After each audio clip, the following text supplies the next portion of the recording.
Good morning student, welcome to our guide channel. आज हम आपको नॉर्मलिटी पढ़ाने जा रहे हैं।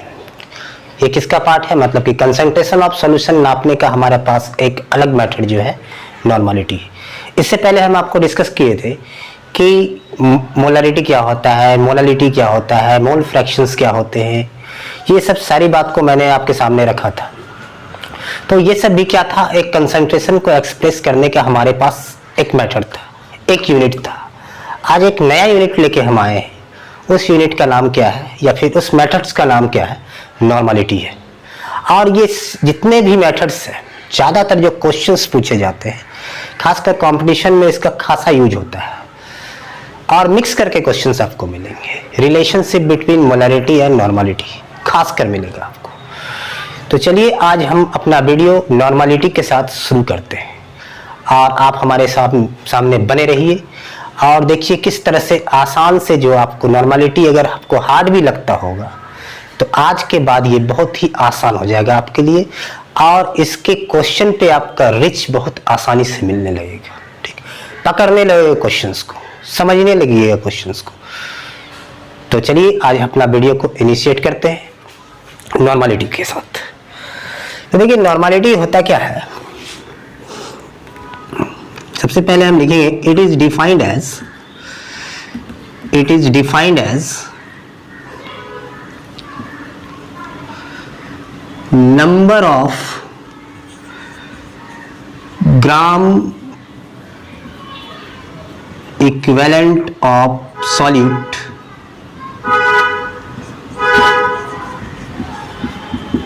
present in 1 liter of solution या फिर पर लीटर ऑफ सॉल्यूशन। जिस तरह से हम लोग मोलरिटी में पढ़े थे कि number of moles of solid present in 1 litre of solutions, यहाँ पे क्या आ गया, number of gram equivalents present per litre of solutions. 1 litre of solutions में जितने नंबर ऑफ ग्राम इक्विवेलेंट्स होंगे that is called molarity normality of that solutions। ठीक है, अब ध्यान दीजिए इस बात पे कि अगर हम इसको डिनोट करते हैं नॉर्मलिटी को, कि नॉर्मलिटी को किस तरह से डिनोट करते, it is denoted by capital N से इसको हम लोग डिनोट करते हैं नॉर्मलिटी को। तो नॉर्मलिटी बराबर क्या हो गया कि number of gram equivalents, number of gram equivalent of solute bye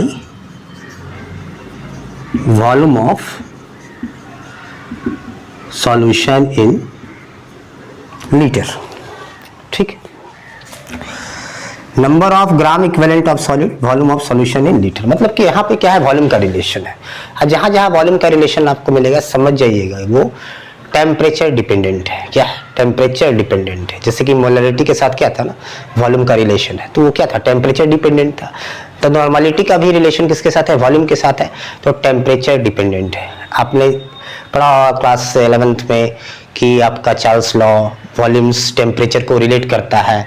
तो यहाँ भी वही कहानी, जहाँ पे वॉल्यूम देखिएगा वहाँ पे क्या है, टेम्परेचर का रिलेशन बन सकता है नॉर्मलिटी के साथ। ठीक है, डिपेंड करेगा उस पर। अब इसकी यूनिट की अगर बात करते हैं कि नॉर्मलिटी का क्या यूनिट होगा, हम लोग फार्मूला से क्या करते हैं, यूनिट को आसानी से मेजर कर लेते हैं। तो ऊपर में क्या होगा, gram equivalent, gram equivalent, gram equivalent पर लीटर। ठीक है, या फिर लिख सकते हैं आप ग्राम इक्विवेलेंट पर लीटर। ये तो हो गया यूनिट इसका। अब आपके मन में बात आ रही होगी कि नंबर ऑफ ग्राम इक्विवेलेंट्स होता क्या है। ठीक है, नंबर ऑफ ग्राम इक्विवेलेंट्स हम कैसे फाइंड करेंगे। तो क्या नंबर ऑफ ग्राम इक्विवेलेंट्स क्या है, given mass of solute divided by आपका इक्विवेलेंट मास ऑफ सॉल्यूट। ध्यान दीजिएगा एक बात पे कि नंबर ऑफ ग्राम इक्विवेलेंट्स की अगर बात करें तो यहाँ पे लिखेंगे कि given mass of solute given mass of solute by आपका equivalent mass of solute, equivalent mass of solute. Number of gram equivalent की जगह पे हम क्या रखने वाले हैं, mass of given mass of solute by equivalent mass of solute, तब जाके फॉर्मूला फ्रेम होगा। अब फिर आपके मन में बात आ जाएगी what is equivalent mass of solute, तब हम उसको आपको बताने वाले हैं। तो अब देखिए यहाँ पे आप कि अब इस फार्मूला को हम लोग किस तरह से लिख सकते हैं, ध्यान दीजिएगा आप मेरी बात को, कि नॉर्मलिटी इक्वल टू लिखे थे आपका number of gram equivalent of solute, तो number of gram equivalent of solute की जगह पे क्या लिख सकते हैं आप, mass of solute by equivalent mass of solute into volume of solution in litre. ये हो गया नॉर्मलिटी, ये हो गया mass of solute, given mass of solute, आप WB भी लिख सकते हैं इसको, गिवन मास ऑफ सॉल्यूट। ये हो गया इक्विवेलेंट मास ऑफ सॉल्यूट, और ये भी हो गया आपका volume of solution in litres. ये हो गया आपका नॉर्मलिटी का हमारा एक्सप्रेशन तैयार हो गया। अब ध्यान दीजिएगा कि नॉर्मलिटी इनटू अगर हम कर दें E, normality into equivalent mass of solute, तो क्या आ जाएगा, मास of solute by volume of solution in litre.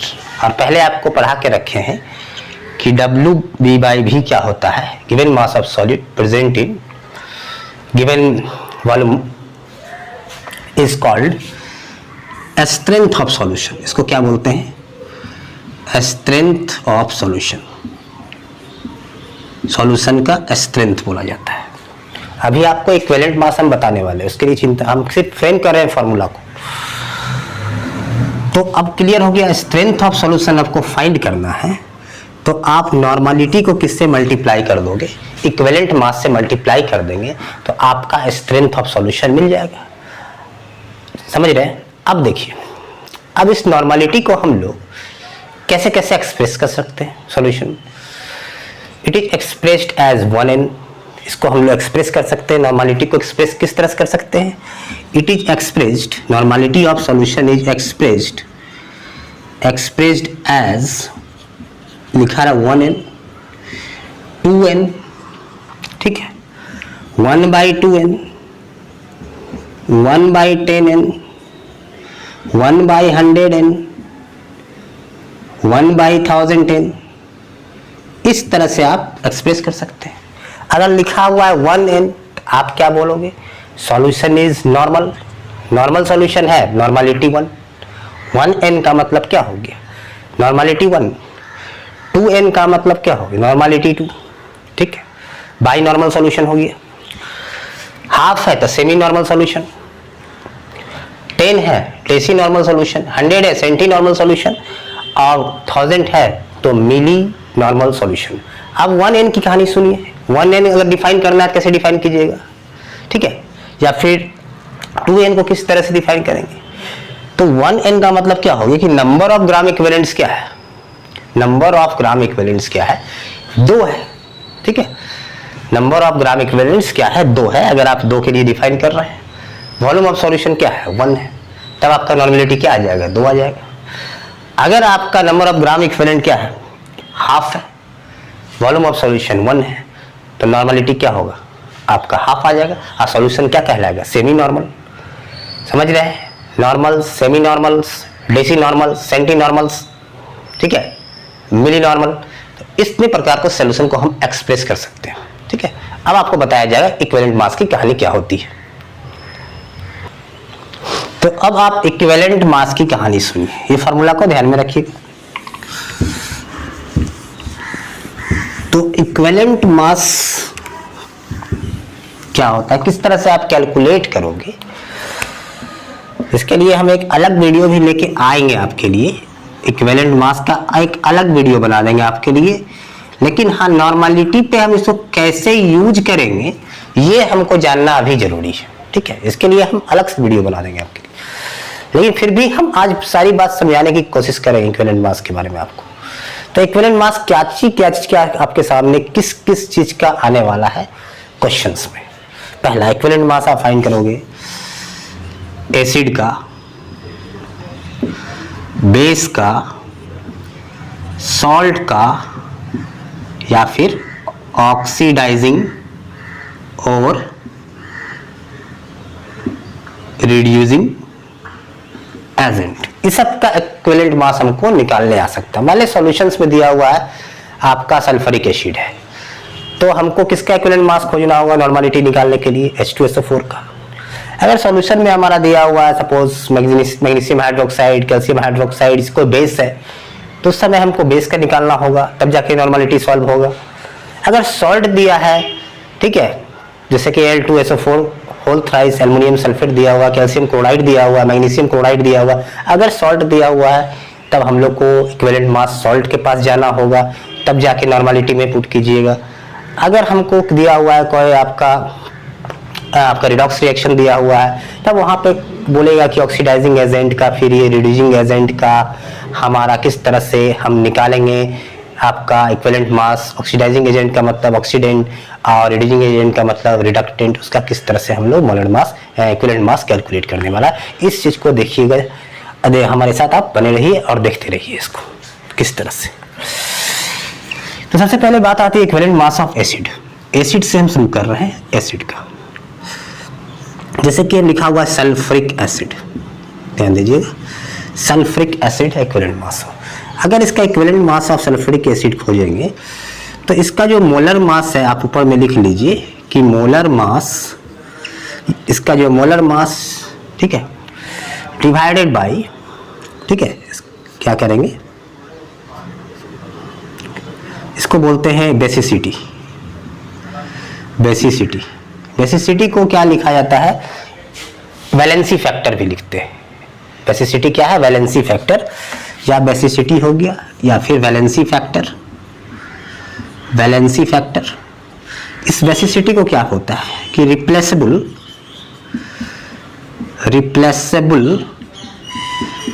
H plus ion, replaceable H plus ion, कितना H प्लस आयन रिप्लेसेबल है, उसी को बोलते हैं बेसिसिटी, ठीक है।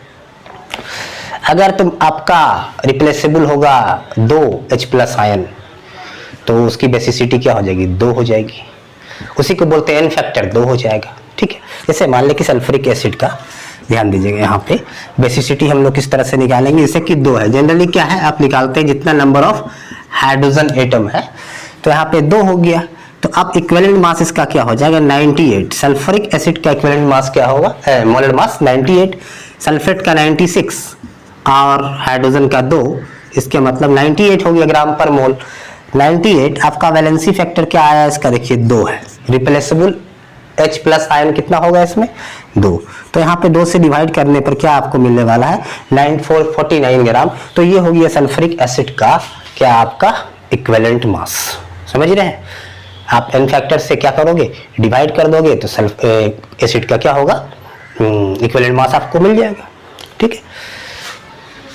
तो देखिए आप इक्विवेलेंट मास का कंसेप्ट तो आप समझिए किस तरह से निकालें। इन केस ऑफ एसिड आप मोलर मास को क्या करना? वैलेंसी फैक्टर से इसको डिवाइड कर देना, बेसिसिटी से डिवाइड कर देना, number of replaceable H plus ion से डिवाइड कर देना, ठीक है।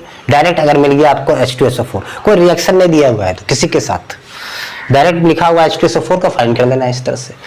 कुछ इक्विवेलेंट मास आपको स्ट्रक्चर्स में भी कुछ एसिड्स का डिपेंड करता है, जैसे कि आपका H3PO4, H3PO2, ठीक है, H3PO3, इस तीनों में हो सकता है किसी का निकल जाए डायरेक्ट इससे, कुछ का हो सकता है स्ट्रक्चर बना के आपको H प्लस को, रिप्लेसेबल H प्लस को फाइंड करना होगा, ठीक। तो यहाँ पे देखिए, अब देखिए एक साधारण सा हम क्या करते हैं, इस पे क्वेश्चंस लेते हैं कि ताकि हम आपको नॉर्मलिटी में जो उतना फॉर्मूला लिखे थे उस पे हम बना सके। हम मान लेंगे क्वेश्चन ले लिए कि calculate normality of 0.49 gram of H2SO4 in 500 ml solution, ठीक है। हमको नॉर्मलिटी फाइंड करना है, तो सबसे पहले नॉर्मलिटी का फॉर्मूला लिख लीजिए कि given mass of solid bye equivalent mass of solid into volume of solution in litre. लेकिन यहाँ पे तो क्या है, मिलीलीटर में। आपको क्या करना होगा? 1000 से मल्टीप्लाई कर दीजिए, ठीक है। अब देखिए क्या क्या आपको चाहिए। आपको चाहिए ये गिवन मास ऑफ सॉलिड, चलिए ये हमारे पास है। उसके बाद जस्ट चाहिए इक्विवेलेंट मास ऑफ सॉलिड। तो इक्विवेलेंट मास ऑफ सॉलिड के लिए आपको बता चुके हैं कि molar mass divided by valency factor, तो 2 हो जाएगा 49। आप यहाँ पे रखोगे गिवन मास क्या दिया हुआ है 0.49, इक्विवेलेंट मास आपका आया 49, वॉल्यूम क्या है 500 इंटू 1000। आप इसको 500 2 से इसे कर लो। अब देखिए इसको हम हटा लेते हैं, तो यहाँ पे आप 100 कर सकते हो, ये कैंसिल हो गया, ठीक है।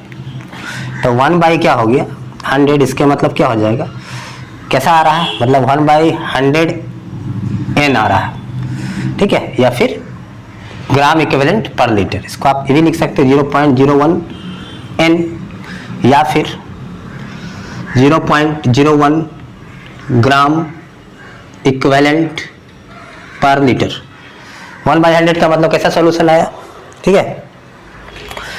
1/100 का मतलब कैसा सॉल्यूशन आया, आपका आ गया कि ये सेंटी नॉर्मल सॉल्यूशन है। अब एक बार फिर से देख लीजिए, यहाँ पे रख दीजिए 0.49, गिवन मास, इक्विवेलेंट मास क्या आया 49, समझ गए। वॉल्यूम क्या है 500 और ये 1000, तो 2 टाइम्स चला गया, ठीक है। तो अब देखिए इंटू 2 हो जाएगा, ये 2 है, ठीक है। तो क्या आ जाएगा आपका 0.02 N और 0.02 ग्राम इक्विवेलेंट पर लीटर्स। Is it clear. ये हो गया हमारा, मतलब इक्विवेलेंट मास के पास आपको पहुंचना ही पहुंचना है। एसिड था तो वही करेंगे हम लोग, molar mass by valency factor, समझ रहे हैं। तो इक्विवेलेंट मास ऑफ एसिड की कहानी आपने देख लिया। अब हम आपको लिए चलते हैं बेस में, सॉल्ट में। तो इक्विवेलेंट मास ऑफ एसिड हो चुका है, आपको बेस के साथ बने रहना है और सॉल्ट के साथ, ऑक्सीडाइजिंग एंड रिड्यूसिंग एजेंट के साथ, finally normality dilution equation. Equivalent mass of क्या है आपका बेस, जैसे मान लिया क्या है यहाँ पे बेस हो गया, ठीक है। आपको क्या है एल्युमिनियम हाइड्रोक्साइड, एल्युमिनियम हाइड्रोक्साइड या फिर कैल्शियम हाइड्रोक्साइड, सोडियम हाइड्रोक्साइड। तो इक्विवेलेंट मास कैसे निकालेंगे, मोलर मास इसका निकाल लीजिए एल्युमिनियम हाइड्रोक्साइड्स का, ठीक है। कितना आएगा 27, ये हो गया 27, 17 इंटू 3 51, ठीक है 78। तो ये हो गया आपका, इसको क्या किससे डिवाइड करेंगे हम, मान ले कि कितना OH दिख रहा है आपको रिप्लेसेबल 3, वैलेंसी फैक्टर इसका 3 हो जाएगा। उसी तरह से कैल्शियम हाइड्रोक्साइड है, तो कितना आ जाएगा आपका 40 और 34 74, ठीक है। 74 डिवाइडेड बाई क्या हो जाएगा 2 हो जाएगा। NaOH का क्या हो जाएगा 23 17 जोड़िएगा तो 40 आएगा, मोलर मास डिवाइडेड बाय 1, ठीक है। तो ये सब इस तरीके से क्या निकालिएगा, जिस तरह से वैलेंसी फैक्टर वहां पे क्या था। तो बेस के लिए क्या हो गया आपका, बेस के लिए इक्विवेलेंट मास क्या हो गया कि molar mass of base by क्या लिखिएगा यहाँ पे, बेस का निकाल रहे हैं तो एसिडिटी। एसिडिटी रिवर्स क्यों लिखते हैं बता रहे हैं आप, इसको बोलते हैं वैलेंसी फैक्टर, वैलेंसी फैक्टर या फिर number of replaceable OH minus ion, मतलब कि हाइड्रोक्सिल आयन। देखिए जब एसिड का निकालते हैं बेसिसिटी लिखते हैं, इसलिए लिखा जाता है आखिर H+ को न्यूट्रलाइज कौन करेगा, बेस तो ही करेगा, ठीक है। अगर 1H+ है तो उसके लिए कितना OH माइनस की जरूरत होगा न्यूट्रलाइजेशन के लिए, ठीक है, तो 1 होगा, तो वही तो उसका कहलाएगा क्या बेसिसिटी। अगर 3H+ है तो कितना OH माइनस उसको न्यूट्रलाइज करेगा 3 ठो, तो उस एसिड का बेसिसिटी क्या हो जाएगा आपका 3 हो जाएगा। बेस को न्यूट्रलाइज कौन करेगा एसिड, इसलिए हम लोग अपोजिट रिवर्स लिखा करते हैं। तो इस तरह से आप बेस का निकालोगे। अब हम लोग सॉल्ट से थोड़ा मिलते हैं, सॉल्ट का इक्विवेलेंट मास किस तरह से हम लोग फाइंड आउट करेंगे। देखिए तो देखिए फाइनली अब हम लोग इक्विवेलेंट मास ऑफ सॉल्ट के पास पहुंच रहे हैं। इसलिए कि आपको क्वेश्चंस में तो हो सकता है सॉल्ट का भी नॉर्मलिटी फाइंड करने मिल सकता है ना, और एसिड का भी, बेस का भी हो सकता है, ऑक्सीडाइजिंग रिड्यूसिंग एजेंट्स क्या कैसे निकालेंगे आप इक्विवेलेंट मास। तो यहाँ पे सॉल्ट के केस में लिखते हैं इन केस ऑफ सॉल्ट। तो सॉल्ट के लिए होता है इक्विवेलेंट मास इक्वल टू, आप मोलर मास ऑफ सॉल्ट कर दोगे, मोलर मास ऑफ सॉल्ट जो भी है, उसके बाद फिर टोटल चार्ज ऑन कैटायन या फिर एनायन, दोनों बराबर ही होगा। जो चार्ज कैटायन पे होगा उतना ही चार्ज, टोटल चार्ज तो बराबर होगा, ठीक है।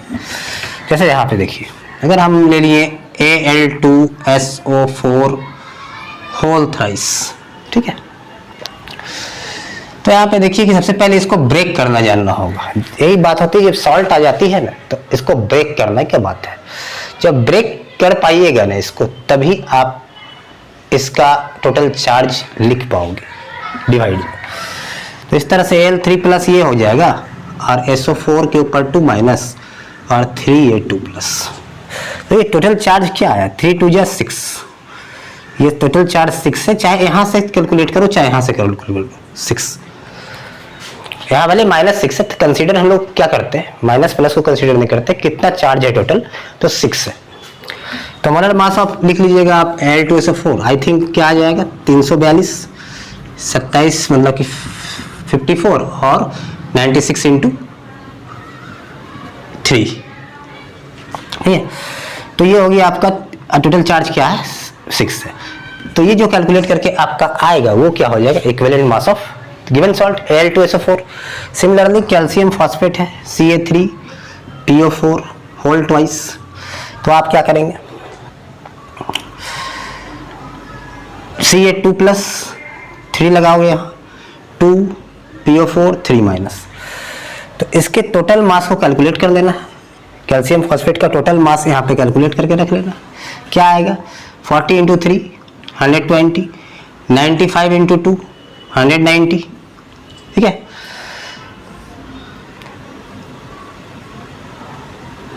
मतलब 310 आ रहा है। तो इसको डिवाइड कैसे करेंगे, 310 को, टोटल चार्ज देखिए 3 2 या 6, यहाँ भी थी, यहाँ पे 6 से डिवाइड कर देंगे, ठीक है। तो जो भी आपका आएगा मास उसको क्या करेंगे, 6 से हम क्या करेंगे, डिवाइड कर देंगे। मतलब टोटल चार्ज ऑन कैटायन और एनायन से इसको क्या करेंगे हम लोग, डिवाइड कर देंगे, मिल जाएगा। अब देखिए थोड़ा सिंपल देख लीजिए, NaCl है, तो NaCl थोड़ा साधारण है, Na प्लस और Cl माइनस। तो इसका निकालिए इक्विवेलेंट मास कैसा, ये सबको मल्टीप्लाई करने पे क्या आएगा 585 ये, और ये आपका चार्ज क्या है 1 हो गया। तो जो कि इक्विवेलेंट मास भी वही हो जाएगा जो कि मोलर मास होगा। मतलब अगर वैलेंसी आपका ये वैलेंसी फैक्टर, ये चार्ज जो आ गया आपका, इसमें अगर चार्ज आ गया 1, तो जो इक्विवेलेंट मास हो जाएगा वही मोलर मास होगा। जहाँ पे वैलेंसी फैक्टर 1 आ गया, ठीक है, तो वहाँ पे जो मोलर मास वही इक्विवेलेंट मास, ठीक है। तो इन केस ऑफ एसिड या फिर बेस। तो सॉल्ट तक की कहानी आपको समझ में आ गई शायद, इक्विवेलेंट मास का। एसिड बता दिए आपको, बेस बता दिए, सॉल्ट बता दिए। अब थोड़ा बचा हुआ है कि ऑक्सीडाइजिंग एंड रिड्यूसिंग एजेंट का हम कैसे फाइंड करें, तो उसको भी बता देते हैं अभी हम। तो अब देखिए इक्विवेलेंट मास ऑफ सॉल्ट तक हम लोग पहुंच चुके हैं। अब जो हम बताएंगे आपको इक्विवेलेंट मास ऑफ ऑक्सीडेंट और रिडक्टेंट। ऑक्सीडेंट और रिडक्टेंट का मतलब ऑक्सीडाइजिंग और रिड्यूसिंग एजेंट का हम कैसे निकालेंगे इक्विवेलेंट मास। तो इक्विवेलेंट मास ऑफ ऑक्सीडाइजिंग लिखेंगे क्या, molar mass of oxidant, oxidant का मतलब ऑक्सीडाइजिंग एजेंट, और रिडक्टेंट इसका मोलर मास का लिख लेंगे, divided by change in oxidation state पर मोल, चेंज इन ऑक्सीडेशन स्टेट पर मोल। तो सपोज मान लें हम ले लिए, इसमें लिखा हुआ है कैलकुलेट, जैसे कि यहाँ पे है कॉपर सल्फेट है, ठीक है।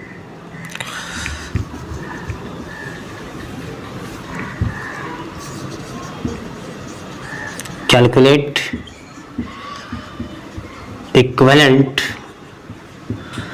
Mass of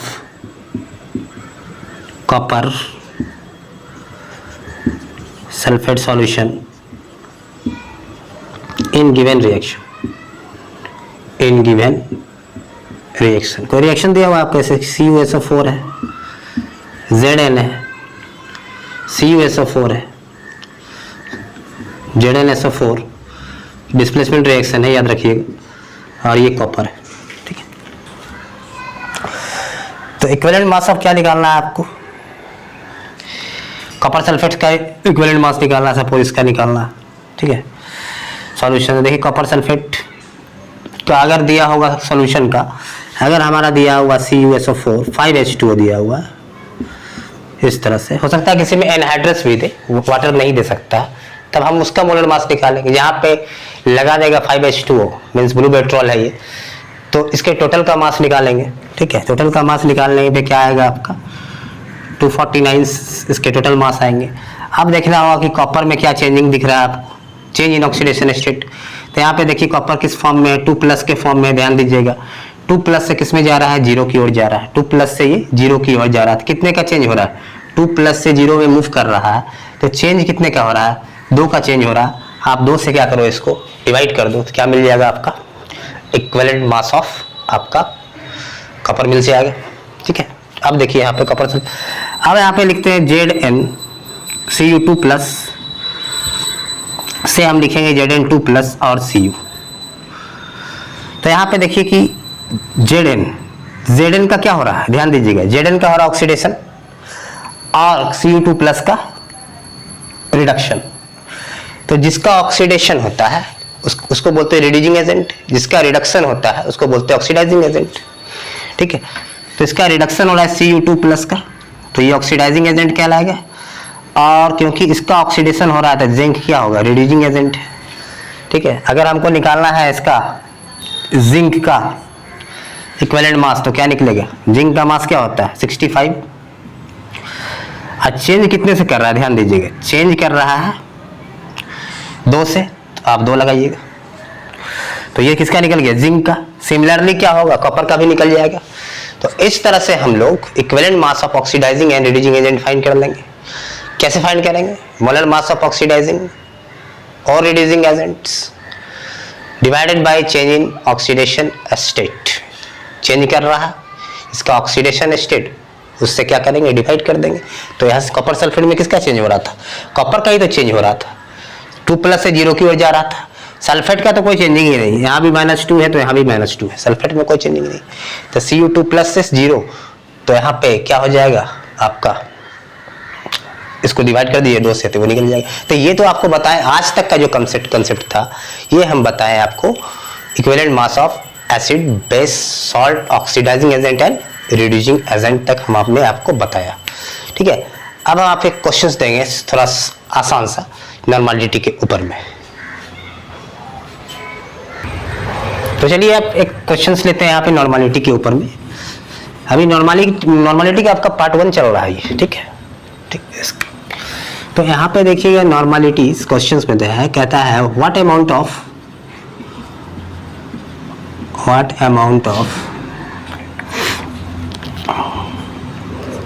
H2SO4 required to prepare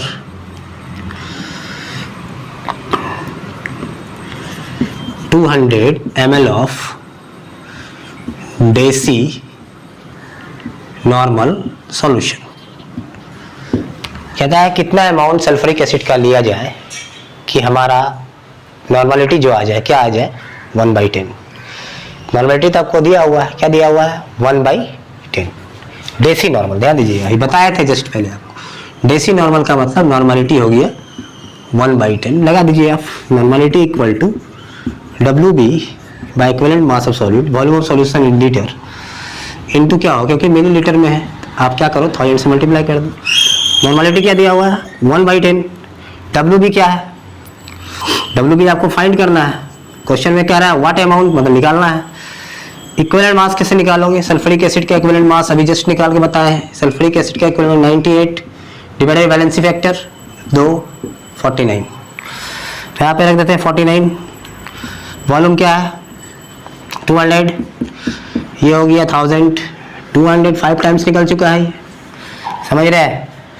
अब ध्यान दीजिए कि 49 को इधर ले आ रहे हैं, तो 49 इधर आ गया, इधर चल जाएगा 10, तो 10 इंटू 5 हो जाएगा इंटू WB, तो 49/50 इज इक्वल टू WB, समझ रहे हैं? अब ये कैलकुलेट करने के बाद जो भी आ जाएगा आपका, यही आपका क्या हो जाएगा? Mass of amount of solid, amount of H2SO4 कितना था? अमाउंट ऑफ सॉलिड मतलब गिवन मास ऑफ सॉलिड, ये हो गया इन ग्राम 49/50, ये हो गया आपका। इस तरह से हम लोग ऑपरेट करेंगे नॉर्मलिटी के क्वेश्चंस को। तो देखिए आज जो हम आपको पढ़ाए हैं ना, ये हमारा समझ लीजिए, आप समझ लीजिए इस नॉर्मलिटी का पार्ट 1 है। इसके बाद हम पार्ट 2 जब लेके आएंगे तो वहां पे हम आपको पढ़ाने वाले हैं कि normality dilution equation N1V1 equal to N2V2। उसके बाद बताएंगे what is the relationship between normality and molarity. खासकर पूछा जाता है ये कि नॉर्मलिटी और मोलरिटी। कुछ ऐसे बात भी बताएंगे जैसे कि मान ले कि स्ट्रक्चर से मान ले कि दे दिया आपका मोलरिटी दिया हुआ, नॉर्मलिटी निकालना है, H2SO फास्फोरिक एसिड का दिया हुआ है, आपका मोलरिटी नॉर्मलिटी फाइंड करना है। फिर सपोज H3PO2 का दिया हो, तो कभी कोई स्ट्रक्चर से भी हम लोग फाइंड आउट करते हैं कि रिप्लेसेबल H+ आयन कितना होगा, ठीक है? तो इसके नेक्स्ट वीडियो में हम आपको लेके आएंगे, साथ साथ उसके साथ हम उसके न्यूमेरिकल्स भी लेके आएंगे। आज तो हम नॉर्मलिटी के सारे कंसेप्ट दे दिए आपको, जो कि आपको यूज होने वाला है। चाहे इक्विवेलेंट मास का मेन कंसेप्ट था, अगर इक्विवेलेंट मास आपका वीक होगा तो ये नॉर्मलिटी बनने का सवाल ही नहीं होता है, ठीक है? तो चलिए हम लोग नेक्स्ट वीडियो में मिलते हैं, ठीक है? अगर आपको अच्छा लगा होगा तो इसे आप शेयर कीजिए दूसरे बच्चों के साथ, उसको भी जानने का मौका दीजिए, और आप कोशिश कीजिए किसी हमारे चैनल को सब्सक्राइब कीजिए। तो थैंक यू।